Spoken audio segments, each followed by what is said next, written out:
Yo, yo, yo, what's up, y'all?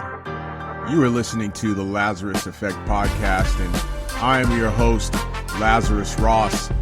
Let's grow. Let's go. Aww.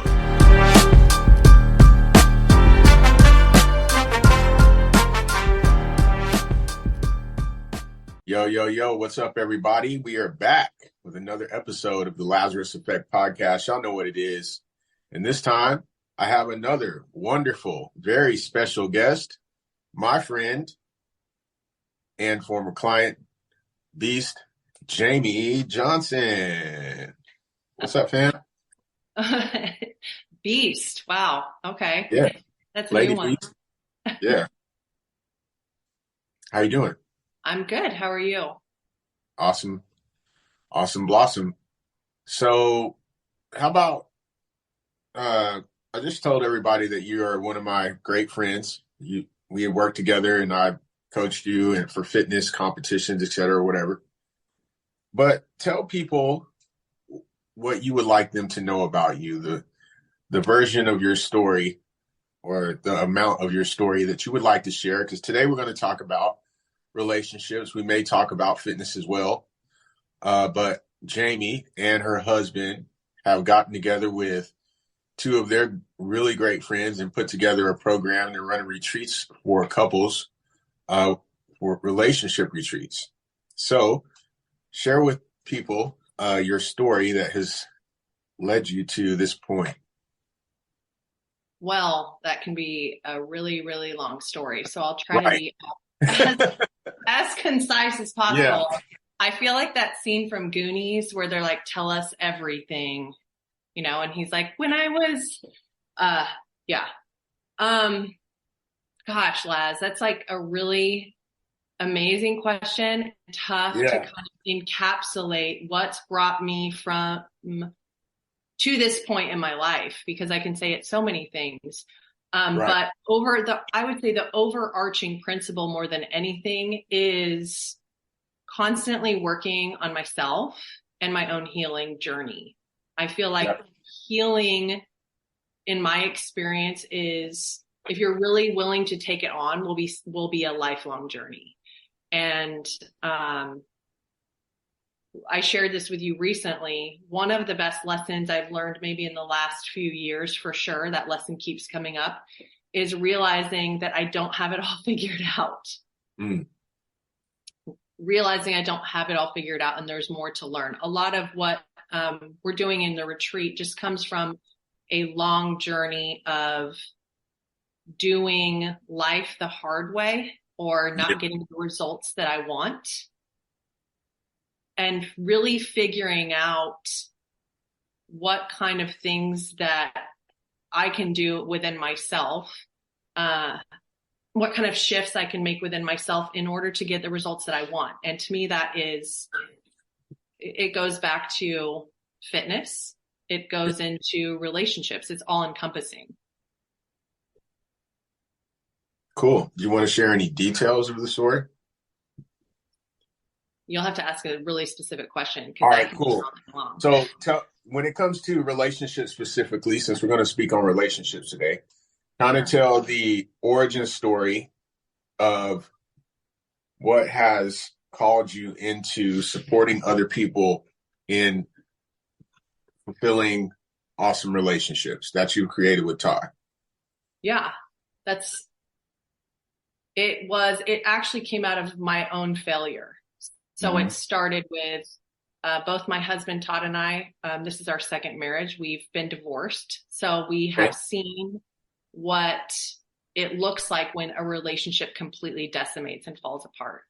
We both experienced that.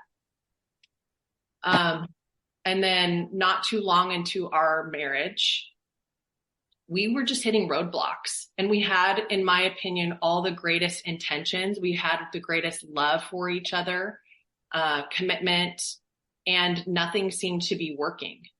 So I don't know if you've ever experienced this, but I assume that most people have, because we're human beings. But I felt like I was hitting my head against a wall over and over again. It's like nothing was working. And no matter how hard I tried, or what we did, whether we went on date nights or whether we went to therapy, or no matter what we were doing, it seemed like we were so stuck in this vicious cycle.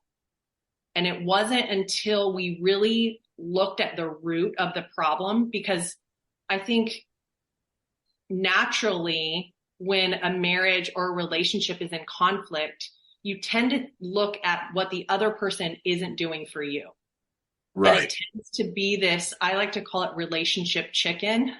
Like, well, he's not meeting my needs, so I'm not going to meet his needs. And it's this vicious cycle, and all this resentment builds, and we think it's the other person. Well, this person isn't doing this for me, so that's why there's this friction, or they're not meeting this need, or they're not meeting this need. But it was really getting to the root of the feelings that I had, overarching feelings I had within my relationship, which was not feeling safe, not feeling loved, as an example, but really realizing it wasn't my husband. It was unhealed trauma that I had that was way down deep, that was bringing out all of this feeling that was making me withhold because I was afraid of being rejected. And until I could really get to the root of that, we were going to stay in this vicious cycle. And I know that so many couples and relationships, they find themselves in these vicious cycles, having the same fight over and over and over again. And there's not a lot of tools out there that support couples in having deep, meaningful connections, building that with each other. And so because my husband and I went through a healing journey together, and we were so committed to looking at and taking personal responsibility, it shifted our marriage in such a dramatic way. And we continue to work on it. We continue to learn from each other, but we want to give those same tools to other couples who find themselves in those vicious cycles themselves. Cool. Yeah. So I hear you. I get completely what you're saying. I noticed the same thing in my marriage and went to work on it. So that's been shifted over here as well. But in your experience, you talked about how you didn't feel safe, and that you noticed that it was inside of you. How did you come to create safety for yourself on the inside?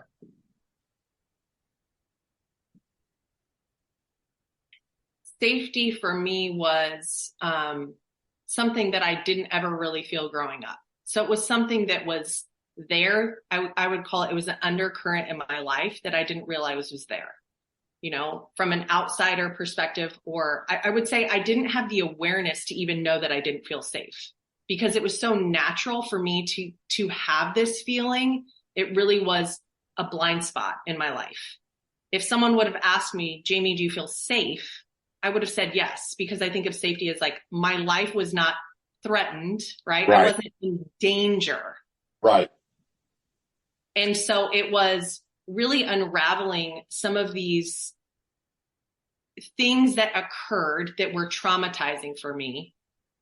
And then the belief systems that I created about myself within that. So once I could start to kind of unravel this and realize that the feelings that I was having inside my relationship weren't about the way that my husband felt about me or didn't feel about me. It was truly the way I felt about myself. And for me specifically, it was, I didn't feel worthy. I didn't feel worthy because I had always felt that way. Again, not realizing it. It was strange because I didn't know that I didn't ultimately feel worthy. And it was understanding that it was this distinction of choice and decision. And I couldn't allow my husband to just freely love and choose me because I couldn't freely love and choose myself. And so once I could just love myself unconditionally and not have this list of like, well, I'll love myself when I do this. I mean, this even goes back to my fitness journey of, you know, one of the reasons I know I started competing was if I for some reason felt if I got this trophy, then I would feel worthy in some way. It was proving to myself that I was worthy. And then when you get the trophy and it's like, I still didn't feel worthy.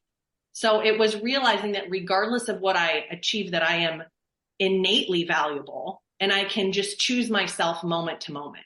And I don't have to have a laundry list of the reasons why I'm not going to love myself. I'm just going to choose that I'm valuable, and that ultimately created safety for me. Awesome. Thank you. That's amazing, because I know I've talked to people, and I know even personally that level of safety that you're speaking to right now, even though I started to learn about safety as something that causes people to have trauma responses back in 21, I didn't realize how unsafe I was, because if you'd have asked me the same question, I would have been like, yeah, I'm safe. I got a nice place. I have a beautiful family. I have a nice car. We have cars. We have a nice house we live in. We have food. We got all this stuff. Yeah, I'm safe. But I didn't feel safe to actually be myself or express myself and express my truth or communicate certain things with my wife. So I know for sure a lot of other people out here, if we ask them if they feel safe, they're going to say the same thing, but they don't know that deep down inside, they don't feel safe, like it's okay to be themselves. They don't feel like it's okay to actually tell the truth and be honest about certain things. A lot of people hide things from their spouse. Right. Because they're afraid of what you were talking about, being rejected. Right.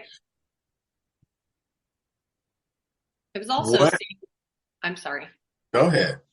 It was also, it's really interesting when you look at like the basic needs of a female versus a male. So a female and this is generally speaking, our most primal need is to feel safe, which usually comes in some type of love or validation. And then for men, it tends to be respect, which can also be a form of love and validation, but they want to be heard. Uh-huh. Yep. So what do you, in your experience with others, what have you found to be the most prevalent thing when it comes to issues coming up in couples' relationships? I kind of narrowed it down to three, really. It's connection, intimacy, and trust. It seems to be the three things that most couples are maybe lacking or would like improvement on. Okay. How do you suggest someone creates those things? Well, one of the things that we say inside our retreat is you're only as strong as you're honest. And we find that most couples are withholding on some level. Usually, if you've been together for a fair amount of time, there has been trust that has been broken. And trust can be one of those tricky things to rebuild. And so we find that a lot of couples are withholding. Maybe there's something that they haven't shared. Maybe there's a fear that hasn't been shared. And ultimately, they're afraid, like we're afraid that if I expose this part of my life or my feelings or my heart to my significant other, that I'm going to ultimately be rejected. And so that goes back to trust and intimacy. But what we find is the more that we open up with someone and the more that we share, ultimately, the closer that we feel to someone. Yeah. Is your retreat for couples only? Yes. Cool. Got it. Just want to be clear on when I say something about it that I'm speaking correctly. Yeah. It's not for singles, it's couples only. Okay. Right. Cool. Where would you, if a couple came to you, right, and they love each other, but they've been at each other's necks like hardcore, what would be the first thing you say to them?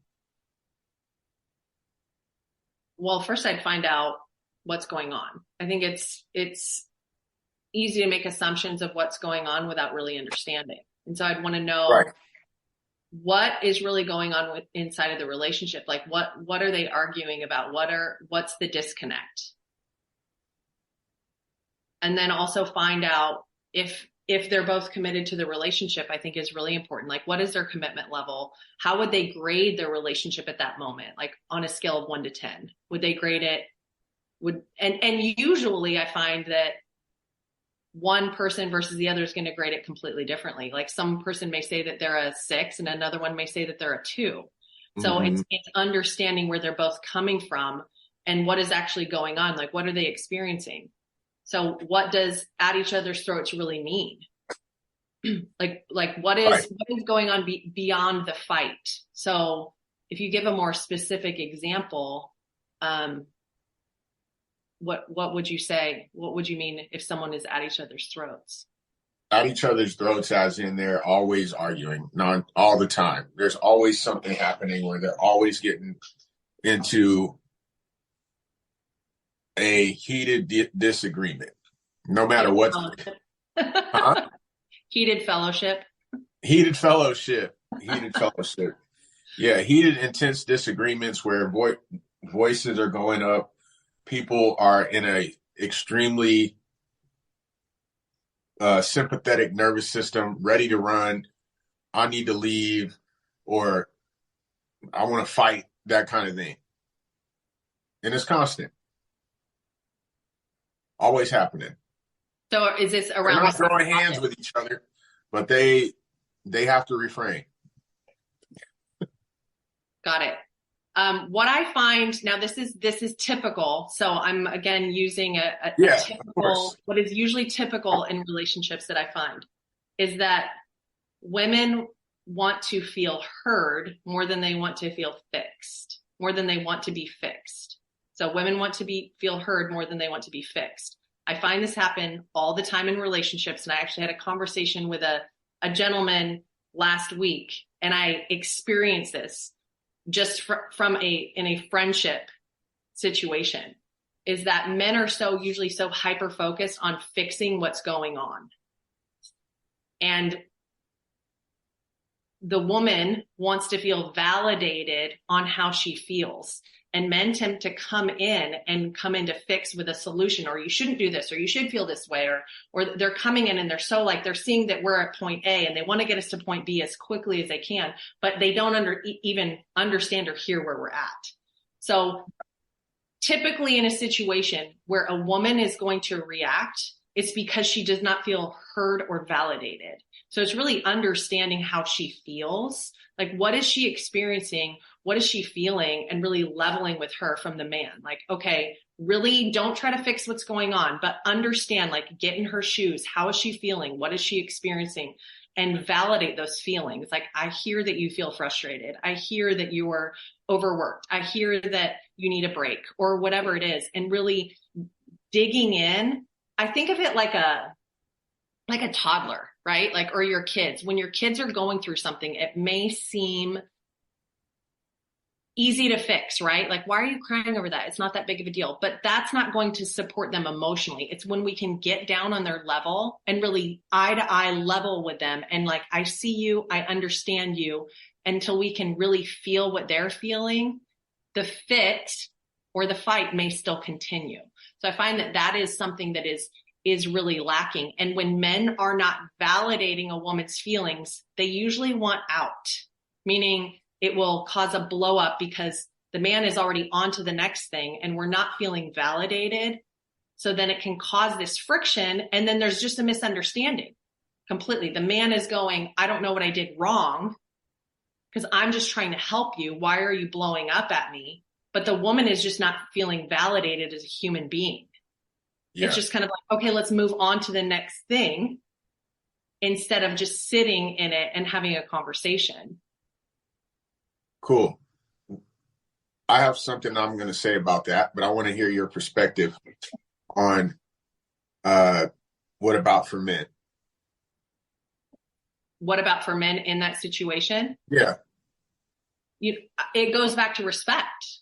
Like, the man usually wants his viewpoints to be heard and respected as well.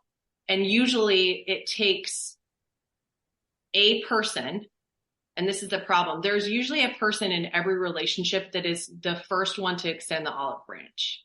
Okay. So almost in every single relationship, there's the peacemaker, and then there's the one who likes to stay mad a little bit longer. And when this type of scenario happens over and over and over again, let's just say that the man is the peacemaker. The woman's angry. She likes to stay mad. That was what was going on in my relationship. I like to stay mad. My husband's the peacemaker. Well, he would get frustrated because he would want to solve it, and I was stubborn and staying mad. And so what I needed to do was also not just look at my own needs of what I was feeling, but also allow myself to take a step back and understand that he needed to hear from me, hey, I'm going to talk about this, and give him a time. Can we talk about this in a couple hours? I need some time to cool down, and I need to gather myself. And that was a way of me respecting him. It goes back to, well, we can go off on a tangent about that, but it usually comes back to safety and respect. So if a woman is feeling safe, and that a lot of times comes as feeling validated, and a man feels like he's respected as far as his opinions, his viewpoints, and what he sees is like a fix inside of a situation. All right. Cool.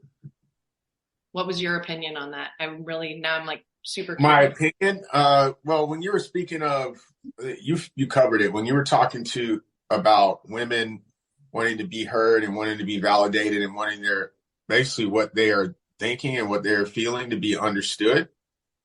In my experience, having myself and being the one who wants to fix, and frankly, I've done a lot more of this sort of work than my wife, like intentionally. And so I have collected a lot of tools in the toolbox to quickly move into the situation and shift what's happening. So I am quick to extend the olive branch. I'm quick to be super self-aware of what I'm experiencing on the inside, and own up to it. Hey, this is what I'm experiencing, and this is where I saw that I messed up, or whatever language is used. I also noticed that my frustration was around not being heard or not being understood. But this also went back to a belief system that I had, that I wasn't heard, because as growing up, it wasn't okay to be heard. And it just wasn't. So I had a belief that I'm not heard, I'm not understood. People don't understand me, people don't get me. So I had that belief with my wife. And so that belief would show up a lot, and then I would be frustrated when she didn't get it, or she said that I was either being too sensitive, or I was thinking about it too much, or I was taking it further than making it mean something that it didn't mean. Basically, not validating what was going on inside of me. So I had to learn to come into the conversation where I communicated in a way that something that I learned called disarming the bomb. Just go in there and say everything that I'm scared of, and say everything that I think this might happen. I think that might happen. I think you might reject me and not accept me. And then it would completely tear that wall down, and she started to listen to me, because I wasn't going in trying to fix her, like you said. Right. I didn't come from a place of you're doing something wrong. I was coming from a place of you're perfect, but here's what I'm experiencing. Right. So then when you went into talking about what the man needs, I was like, well, I don't have anything. It's the same thing. We're saying it in a different way. Right. It's all about validation, right? Yeah. Because all humans, I think I know a lot of men have learned to tune this part out, that they have emotions too. And a lot of men act like they don't, and they push it down because the boys don't cry, and it's Right. strong to be stoic. Being stoic doesn't mean you don't have emotions.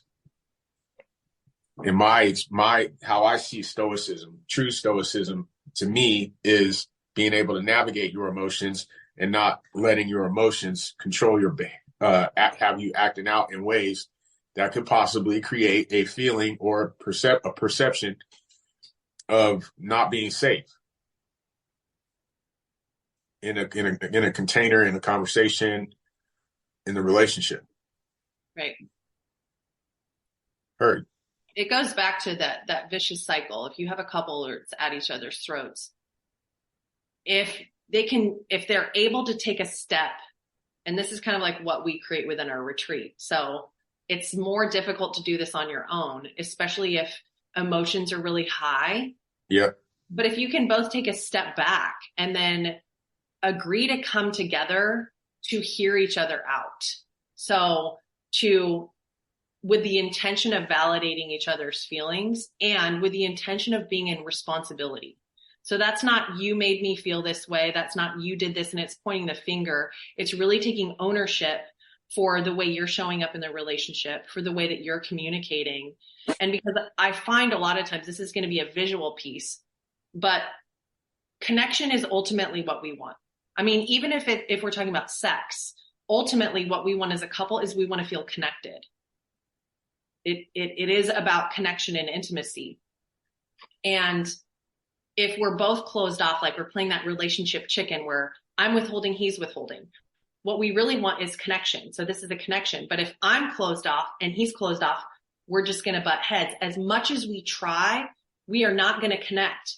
If I'm closed off and he's open, it's the same thing. It's just not going to. It requires us both having that openness in order to connect the way that we want to.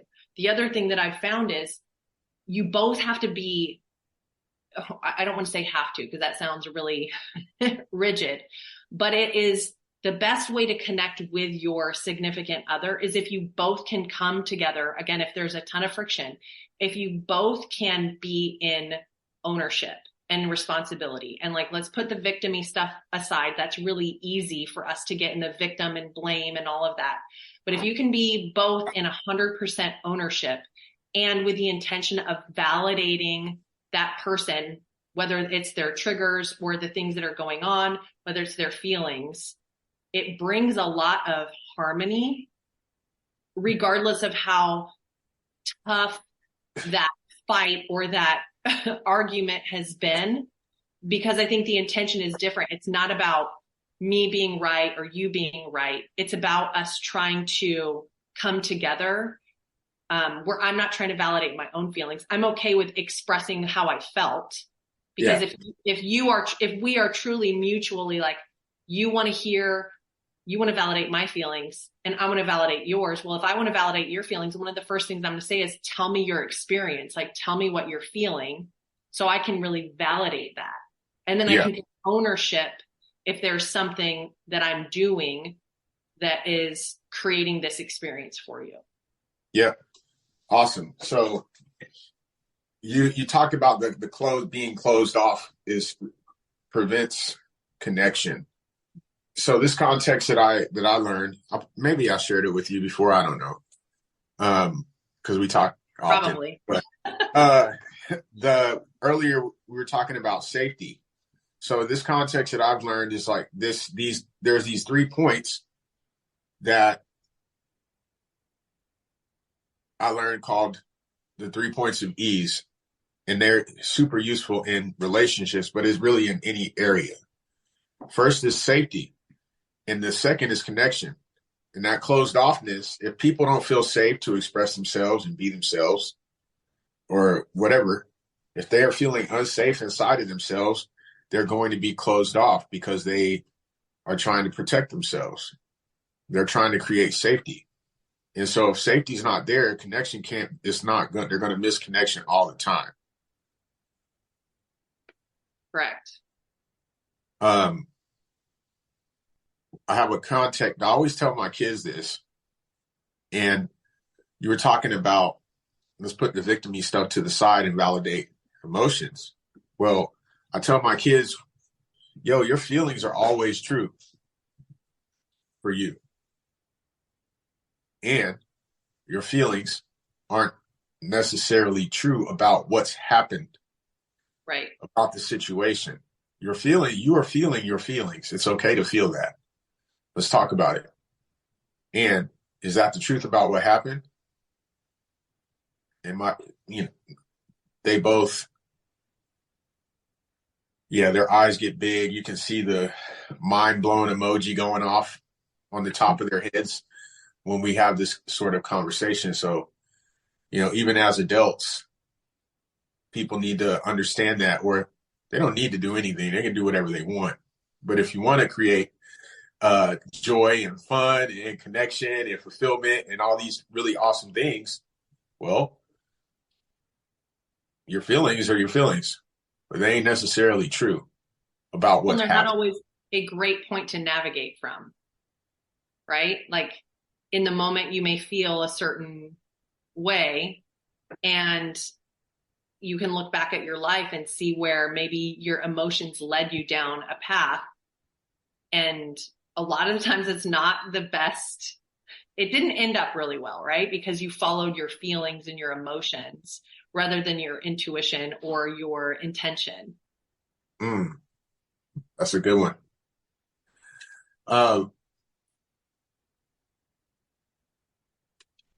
What's your next thing on your heart right now to talk about relationships?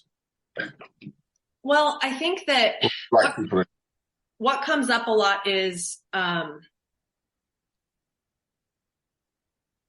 the context that a lot of us, I don't even know if it's contextually, but I'll say culturally, where we find ourselves now in 2023 for sure.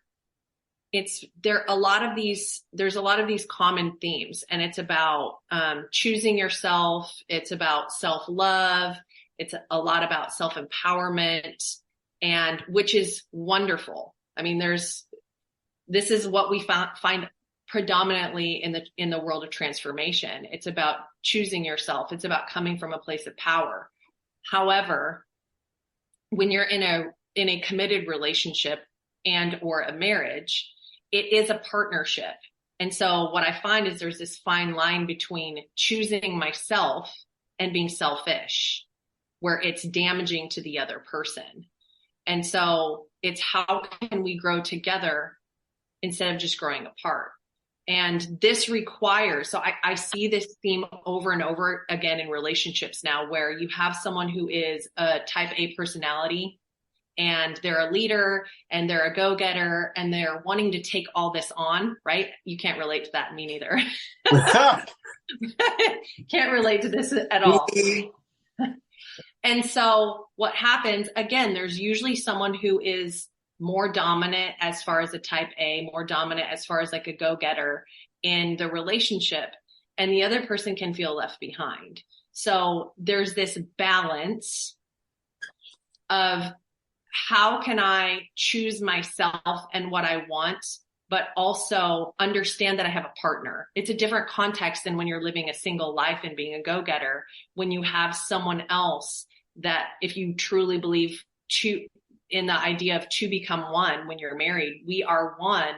So, I mean, this goes back to the original conversation. What is it that he's wanting? What is it that I want? How can we create a win-win inside of that situation? So someone's not feeling like they're being bulldozed or they're, being drugged by their hair into something that maybe they're not in agreement with. Yeah.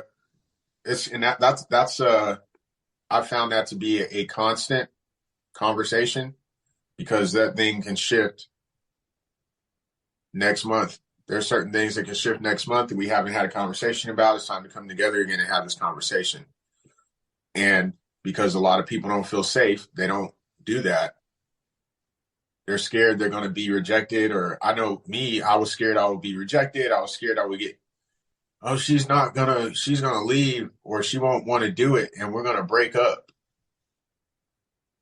trying to rescue my children from, and a lot of times I wouldn't speak up because I was trying to rescue, be I was making my children the victim and I was being the victor to come and rescue them from having to experience their parents getting divorced like I experienced my parents getting divorced.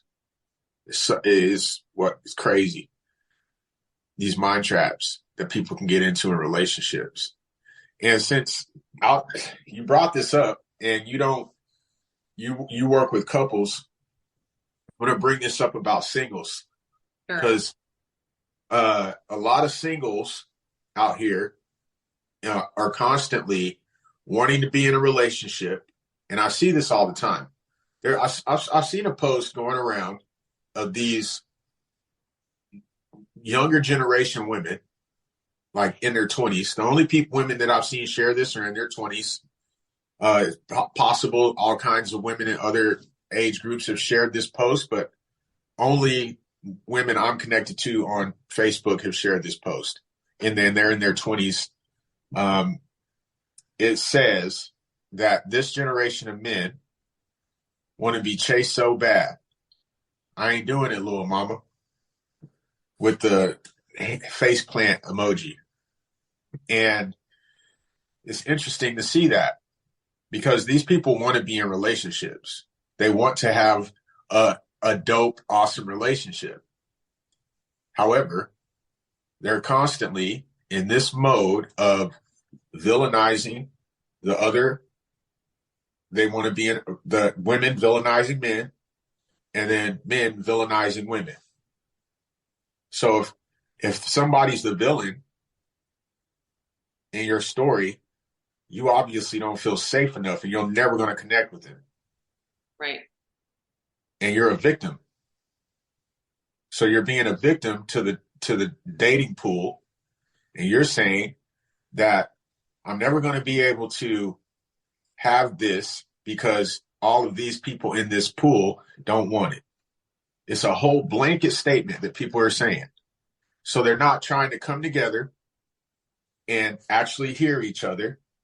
They don't create the safety in themselves to actually come together and connect. Hey, and try to understand, you know how many of these young cats out here, and I'm speaking just from the men's perspective in this moment about that post. This woman wrote that post. All these other women are sharing it.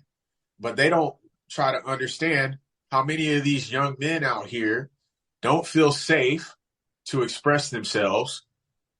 They don't feel safe that they can get with them and only be wanted because of our society. A lot of these people these women project, I only want this and I only want that. And it's a lot of materialistic stuff. Right. And then they don't feel, some of these guys, young cats out here, were all raised by women. And some of these cats are people pleasers and they're attempting to break it and don't have the language or context that you and I do to really understand what's going on inside of them. And they don't want another mom. They don't want to be people pleasing their wife or their woman. So all of that stuff underneath the surface isn't being understood because women and men are villainizing each other. And then you got men on the other side saying women only want this and women only want that. There's this community, and I remember telling you about it, the red pill community. Oh, yeah. Full of shit. Straight up. I was all hardcore on it. I read all of these books written by what people call the godfather of the red pill community. There's some good information in it to be aware of certain things that can be useful to a certain point. But what I found where the trouble is when people buy into that whole framework, all in, no reservation, right. Without a deeper level of self-awareness. All these men are constantly villainizing women making themselves into victims because women are this way, and they're acting like they have personal responsibility. And then I've seen guys literally telling women. I saw a video pop up on Instagram the other day. And this dude, it's called the Fresh and Fit podcast. And these dudes, they get on there and they have men panels and they have women panels. And one of the dudes asked the lady, and there's truth in this statement, and there is also false in this statement from that man not completely understanding the frame of masculinity, of what divine masculine energy is. So he said, how come a man can go, y'all say y'all don't want to marry bums, but how come a man can go and marry a girl from Burger King and y'all are all cool with that? A man who's rich can go and marry a girl from Burger King, y'all cool with that? But how many of y'all would go marry a dude who works at Burger King? And all those women's faces went ghost. It all came over their faces like none of them would do that. Mm-hmm. You know, because they all want the $100,000 a year, $100,000 car, the sixes or whatever, 6 figures, 6 foot tall, 6 inches, all these sixes, right? So that all their faces went white. But what the problem was is that man was like, exactly, and he started straight going in and shaming all those women, literally saying that they are the devil and that men are the romantic gender. This is straight villainization and constantly, like, literally shaming the other people into trying to get them to do what you want. That's a complete disregard for the safety of how those women are feeling. Right. And part of a man, it's not just monetary safety, fam. Mm-hmm. It's her mental safety, her emotional safety, her spiritual safety. What about that? A lot of people don't think about this stuff. So anyway, when you talk about intimacy is going to be different depending on the person. And generally speaking, this is general. It's not a one size fits all, but generally when men think of intimacy, they think of physical. And women, if they are emotionally and mentally and spiritually intimate with their significant other, they want to be physically intimate. So, you know, it's covering all the bases as far as intimacy. What you were saying about these 20 somethings, I mean, I have a very unpopular opinion about why I think that there are so many struggles just in dating life, let alone married life right now. And that is that women are actually trying a lot of the times without realizing it, because it's something that's been pushed into our culture. Women are trying to be men and men are trying to be women. And it's flipped actually our needs on its head, because women actually want to be pursued.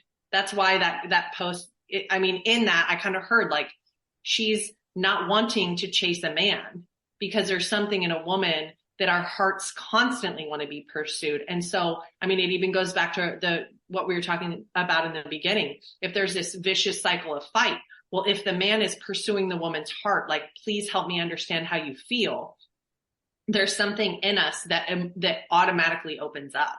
But if we're doing the chasing constantly, it builds up this insecurity inside of us. And I would say even resentment, but we don't realize it because women are being taught that they can be just like a man. And I'm not saying that women can't be CEOs. Please don't take that the wrong way. I'm just saying that our needs are different. Our needs are very, very different when it comes to the nature of dating. Can a woman ask a man out? Absolutely. But do I think that she's going to feel more validated in her femininity and her natural essence if he is being the romantic one, kind of what you said? Absolutely. Yeah. Unpopular opinion, though. What's a lot of I don't know where it's at in the Bible. Okay, the thing that I'm thinking of, I don't know where this is at, but there's a saying in the Bible that says everything that is lawful is not expedient. We can see that in all kinds of areas right now. The popularity of certain things that are going around with relationship dynamics and all these conversations that a lot of people are having around how to get a man or how to get a woman or how to be in relationship is popular. That whole world that I spoke to, the red pill community and how these guys think, it's extremely popular. Of course. But that shit ain't expedient at all. I'm going to give an example. So we had talked about last year, I worked at a restaurant, right? Mm-hmm. And I was waiting on these three dudes. They looked like they were late 20s, maybe early 30s. They were all single. They were all college graduates with good jobs. Okay. These dudes have some paper, and they're single and they're doing their thing. But they're sitting in my section, and the hostesses, they got these ladies who are, pretty ladies who are 21, 22, 23 years old working the host stand. And they're like, those guys are, Jesus started talking shit about them, right? Those guys, I don't like them. They were douchebags, whatever. I was like, dang, why y'all say that? They were like, well, just watch. Because they know me. We, like how the kind of conversations that I have, coaching and all that. These ladies know me. They're like, you'll see. So I go up to the dudes, and they got this whole bravado, macho air about them. And, they were all dressed fly, and it was kind of dark outside. It was almost dark. Like pretty much where you can leave your sunglasses in the car, fam. And they all had their sunglasses, and they're dressed fly or whatever. And then one of the first things he said, he was like, yeah, we're waiting on these three bitches. It's like, all right, heard. All right. Cool. I hear you. I've heard this kind of talk before, right? But generally when you meet somebody brand new, you don't say that. Right. Right. Okay. And I'm like, all right. It's a joke within friends, right? Like, yeah. We're waiting on these three bitches we met last night, whatever. They're coming over here to meet us. And these fools start ordering food. They order food, and then you go walk back around, and they're like, where are they at? Where are they at? Long story short, they didn't show up. And I looked over, the hostesses were looking over at me while I was talking to them, because it was right by, they were sitting at a table that was like right by the host stand, and they're all looking at me like, I told you. And I was like, yeah, I hear you. And these guys were all, just the conversation was, I have money. I look good. They should be here. That was it.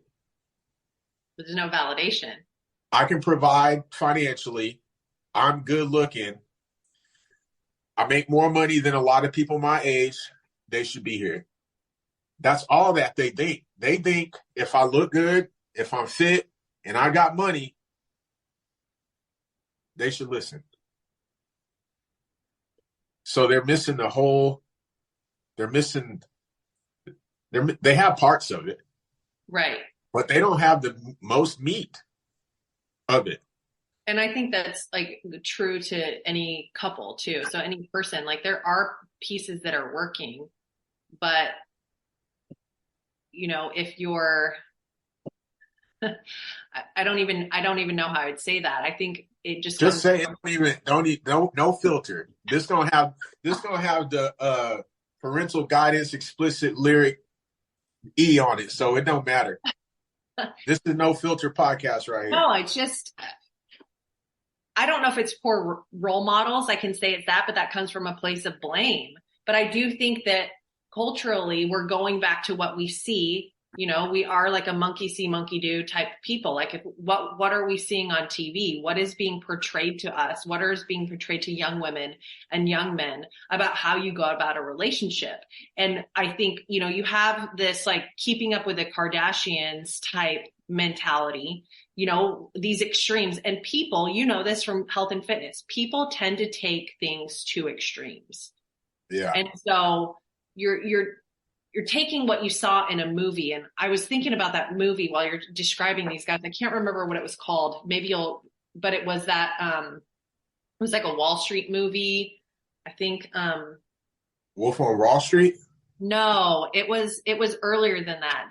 It was like early 2000s with, they would say ABC, always be closing. You're all either closing or someone's closing you. Okay. I don't know which one that is. I've heard that term. The boiler room, I think, is what it's called. Okay. Possibly. Don't quote me on that, even though this is going on. But what I was going to say about that, it's like, okay, and I had this idea, it was a few years ago. It was like, how much of my relationship am I mimicking because I saw off of a TV show or a movie, and I'm mimicking that type of behavior rather than it coming authentically of what I feel is working. And it goes back to results. Like it's either working or not working with those gentlemen at your restaurant. If they had any self-awareness or had been taught that, they maybe could look of like, okay, that didn't work. These women didn't show up. So what is it that we're doing that is not working? And I find overall, that's a hard place for people to get into, is this idea of self-awareness. They usually don't fall into self-awareness on their own. It has to be, yeah, especially when they look good, like literally, like naturally handsome or pretty. Then on top of that, they work out and they're fit, and then they got money in the bank. Oh, I got it all together based on I got it all together. Okay. But this goes back to ego, right? It's something that we talk about in the retreat, sort of. We sort of touch on it a little bit, but is the ego. So if your ego, because I mean, anyone, even if you've had no self-awareness training and you haven't done anything in the transformational world and you haven't been working on yourself, an outsider can even look at these three gentlemen and say, oh my gosh, they're egomaniacs. Probably that's what your hostess friend was thinking. Like, you're not going to like these guys because they're all ego. There's no amount of humility. There's no amount of self-awareness. I didn't dislike them. They did. I thought it was funny because I knew how they were thinking. I didn't have any dislike for them. I probably wouldn't really hang out with some cats. Like I actually would not hang out with cats who were talking like that now. That's not I wouldn't be attracted to those conversations. So we wouldn't be hanging out. But yeah. Well, you wouldn't want them dating your daughter, I'm sure. Hell no. My daughter wouldn't. And also by the time my daughter grows up and she's dating people, she sees how, me and my wife talk to each other. Mm-hmm. She sees, like, I'm just straight up, I don't ever remember seeing my mom and dad hug and kiss in front of us. Like, and it's interesting because sometimes, I'll kiss my wife or something, and my daughter will be kissing. My daughter's like, yeah, she's only 8. So good. Stay in that stage for a while, But when she gets older, she ain't gonna want to have. She knows she ain't gonna want to have. She ain't gonna deal with that. She wouldn't show up either. Well, I've witnessed this. So recently, there was a conversation with a couple, and she grew up with her parents not showing any amount of affection. I mean, they slept in separate bedrooms. They didn't touch each other. She never saw them hug, and so now, as an adult married woman, she struggles with kissing. And I'm just talking about like a peck, like kissing her husband in public, because it wasn't modeled for her. So as much as, again, it goes back to like, what are we modeling? What are we watching? What are we paying attention to? Your daughter like my kids are like that now too. They'll see my husband and I kiss. We're very affectionate and they're kind of like, oh my gosh. But I also know that it's modeling a relationship where they can feel free to show affectionate, to touch one another in a tasteful way, of course. Of course. Yeah. Right. Yeah, we ain't doing no growth. We ain't definitely ain't doing nothing. Yeah, in a It's tasteful way PG, in front of right? the It's kids. PG. Yeah, We keep it PG. right. Yeah, facts. Parental guidance over here in front of the kids. When they ain't around, yo, like, look. Right. That way the rating can change because the audience is different. Yeah, TVMA like a little. Well, I guess it wouldn't even be TVMA, huh? It would be another kind of rating. Anyway, um, wonderful conversation, Jamie. Like you're surprised. We said we should do a I podcast mean, for a long I'm time. not surprised. We said years ago that our conversations are podcast conversations. Yeah. So, this is just the first time we get to get on here and actually have a real podcast conversation on a podcast, and everybody else gets to listen in. What else? No, it's just I was gonna say, like you and I are that way. We're like, okay, we're gonna put our scuba gear on because we're getting in a conversation. We're diving deep. Yeah. What else do you got to say right now about this subject? Get a drink. I'm trying to keep it like concise because it's really easy to get tangential.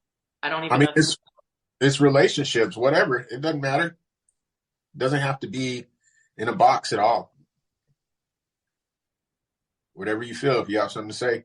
Well, let's go back to that vicious cycle conversation because I think that any couple who's honest, we have our vicious cycle.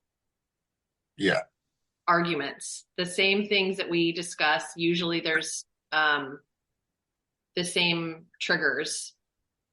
Triggers lead to the same conversation. You have the same fight over and over and over and over again. I am no different for that. But what I found is, and this may sound simple, and it's kind of like fitness, right? It's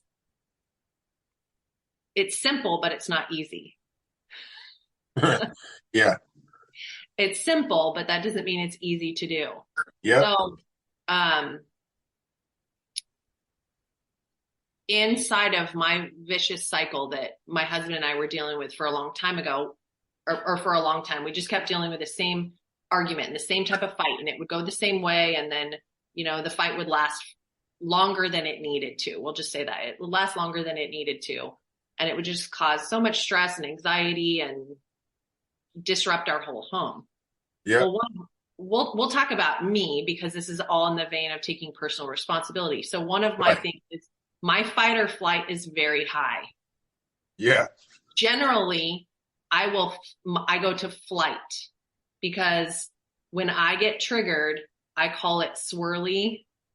Todd knows now I call it swirly. And what I mean by swirly, I have so many emotions and feelings that are just kind of like swirling all in my head and I can't file them. So I get like this feeling of overwhelm, and I have to take a second until I can figure out actually what I'm feeling. But the first thing I feel is I want to get out. Like, not that I want to get out of the relationship, but I want to go be by myself. So a lot of the times what would end up happening is when I have all those feelings, and then he would want to talk about it, right? Because he's the peacemaker. Like, hey, Jamie, let's figure this out. It would be adding one more thing to my swirl. So it'd be like, I can't handle one more thing right now because I don't even understand exactly what I'm thinking or what I'm feeling. So I would need to take time away. So what I would end up doing so often is I would sleep on the couch. I would get mad and I would go sleep on the couch. And then it would just, it turned into another vicious cycle within the vicious cycle. Because then I'm sleeping on the couch and it just created all this disconnect. And so for me, as much as when I'm triggered, I can get in my own feelings, it came to the point of, if we get in an argument, instead of me doing what I usually do, right? Like, so I said, it it's simple, but it's not easy. It's disrupting. What does that cycle usually look like? Because there's usually actions. It's usually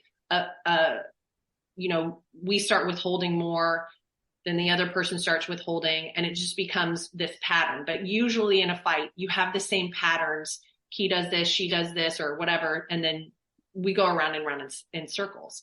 But for me to start to disrupt that is I stopped sleeping on the couch. And that sounds so ridiculous. Like, how did that start solving things? But it was me realizing that, one, how it was making me feel, but also how it was making my husband feel, how he was feeling about me not sleeping in our bed, because it was bringing another layer of disconnect while we were already feeling that way. Heard. I hear you. That's fire. If I could throw a fire emoji on a podcast, I would.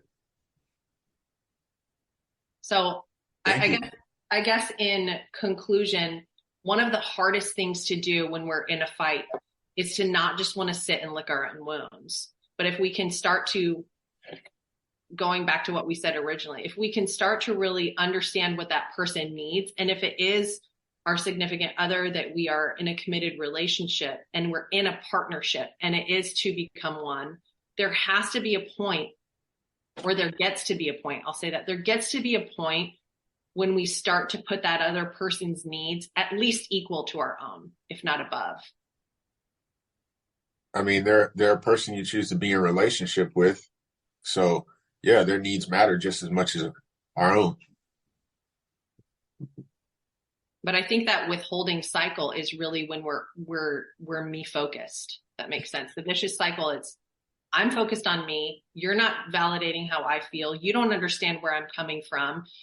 You're not hearing me. You're doing this. And if you hear the language of that, it's all blame. It's all blame.